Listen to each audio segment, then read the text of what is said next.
হাসরের ময়দানে পুলসিরাতের 7টি ধাপে 7টি প্রশ্ন করা হবে। সেই প্রশ্নগুলি কি কি?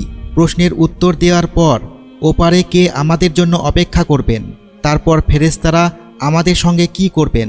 আপনারা যদি এই 7টি প্রশ্ন জানেন তাহলে আমাদের কমেন্টে জানান, আর যদি না জানেন তাহলে ভিডিওটি শেষ পর্যন্ত দেখুন।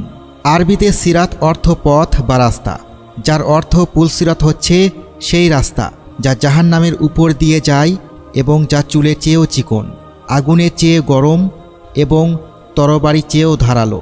কিয়ামতের দিন প্রত্যেক মাখলুককে সেই পুল অতিক্রম করতে হবে।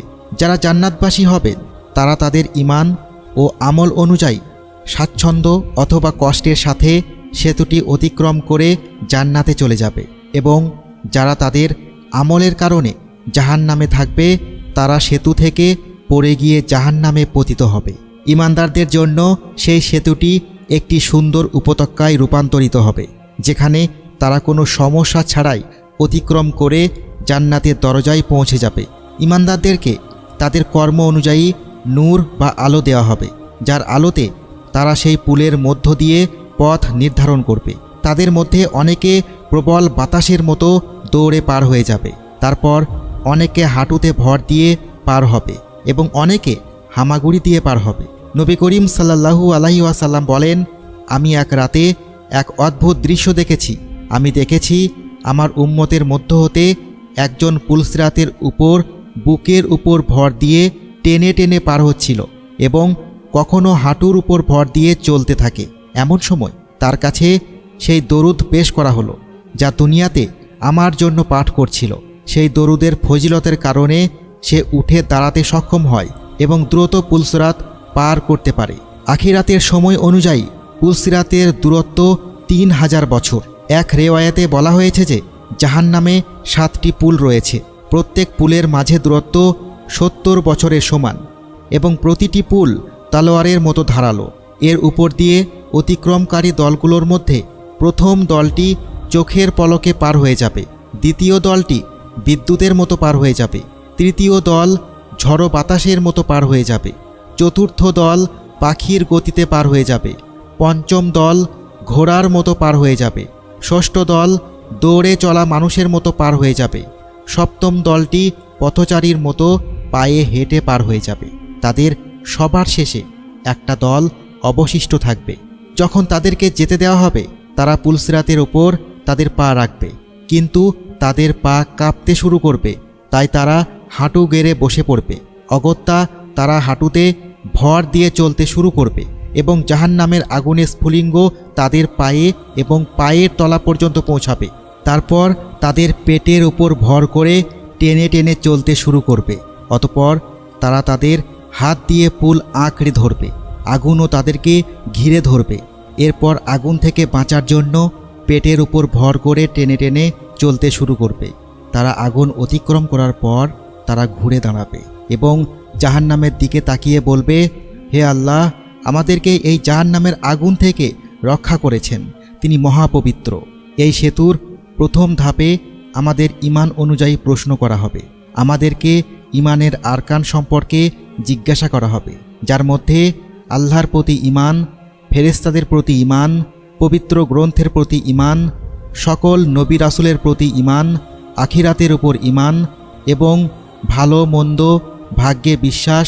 এই সকল প্রশ্ন থাকবে।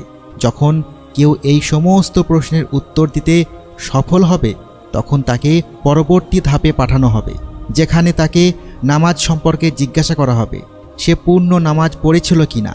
যারা তাদের নামাজ সঠিকভাবে আদায় করবে তাদের নামাজ তাদের জন্য একটি নূর হয়ে যাবে, যারা তাদেরকে পরবর্তী ধাপের পথ দেখাবে। অতঃপর তৃতীয় ধাপে তাদের জাকাত সম্পর্কে জিজ্ঞাসা করা হবে। যারা সব সময় সঠিকভাবে জাকাত আদায় করেছে তারা এই ধাপ থেকে পরবর্তী ধাপে একটি ঠান্ডা ঝোড়ো বাতাসের মতো পৌঁছাবে, যেখানে চতুর্থ ধাপে তাদেরকে রমজানে রোজা সম্পর্কে প্রশ্ন করা হবে, যেখানে রোজা রাখা এবং কোরআন তেলাওয়াত সেই ব্যক্তিকে সাহায্য করবে। এবং একটি রিওয়ায়াত অনুসারে রাসূলুল্লাহ সাল্লাল্লাহু আলাইহি ওয়াসাল্লাম বলেছেন যে সে সময় রোজা বলবে, হে আল্লাহ, আমার কারণে এই ব্যক্তি সারাদিন ক্ষুধার্ত ও তৃষ্ণার্ত ছিল, এবং নিজেকে নফসের কামনা বাসনা থেকে বিরত রাখত, একে ক্ষমা করে দিন। কোরআন বলবে যে সে আমার তিলাওয়াতের কারণে রাতে ঘুমায়নি, তাকে ক্ষমা করুন। এবং অতপর আল্লাহ তাআলা তাকে ক্ষমা করবেন এবং তাকে পরবর্তী ধাপে অর্থাৎ পঞ্চম ধাপে পাঠাবেন, যেখানে তাকে হজ সম্পর্কে জিজ্ঞাসা করা হবে। এবং এই ধাপে সফল হওয়ার জন্য শারীরিক ও আর্থিকভাবে সক্ষম প্রত্যেক মুসলমানের তার জীবনে অন্তত একবার হজ করা উচিত। এখানে সফল হলে তাকে পরবর্তী ধাপ অর্থাৎ ষষ্ঠ স্থানে পাঠানো হবে। ষষ্ঠ ধাপে তাকে অজু ও গোসল সম্পর্কে জিজ্ঞাসা করা হবে। অজুর মাধ্যমে একজন ব্যক্তি পরিষ্কার এবং পবিত্রতা হাসিল করে আল্লাহর ইবাদত করার জন্য প্রস্তুত হয়। তাই শিশুদেরকে অল্প বয়সেই অজু ও গোসল সম্পর্কে শিক্ষা দেওয়া জরুরি, যাতে কিয়ামতের দিন পুলসরাতের এই ষষ্ঠ ধাপে সফল হয় এবং পরবর্তী ধাপ অর্থাৎ সপ্তম ও শেষ ধাপে পৌঁছাতে পারে। সপ্তম ও শেষ ধাপে তাকে বান্দার হক সম্পর্কে প্রশ্ন করা হবে, যেখানে সফলতা নির্ভর করবে আমরা আমাদের নিজের পিতামাতা, আমাদের বৃদ্ধরা, আমাদের সন্তান, আমাদের প্রতিবেশী, বন্ধুবান্ধব এবং আত্মীয়দের সাথে কিভাবে আচরণ করি তার উপর। যদি কেউ অন্যের হক নষ্ট করে, যেমন অন্যের ধনসম্পদ আত্মসাৎ করা, চুরি করা, ডাকাতি করা, কাউকে গালি দেওয়া, কারো গীবত করা, তাহলে তার জন্য এই ধাপ অতিক্রম করা খুব কঠিন হবে এবং তারা তা অতিক্রম করতে পারবে না। কিন্তু যারা এই শেষ প্রশ্নেরও সঠিক উত্তর দিয়ে দেবে, তারা সেই স্থানে পৌঁছে যাবে যেখানে হজরত মুহাম্মদ সাল্লাল্লাহু আলাইহি ওয়াসাল্লাম তাদের জন্য অপেক্ষা করতে থাকবেন এবং তাদের স্বাগত জানাবেন, যেখানে তাদের জন্য দুটি পানির ফোয়ারা থাকবে, যার পাশ হিরে জহরত দ্বারা তৈরি করা হয়েছে। তারা একটি ঝর্ণায় গোসল করবে এবং অন্যটি থেকে পানি পান করবে। তারপর তারা জান্নাতের দরজায় পৌঁছে যাবে। জান্নাতের দরজায় ফেরেশতারা সেখানে তাদের স্বাগত জানাতে থাকবে। তারা জান্নাতে পা রাখবে এবং এমন এক অন্তহীন জীবনে প্রবেশ করবে যা কখনো শেষ হবার নয়।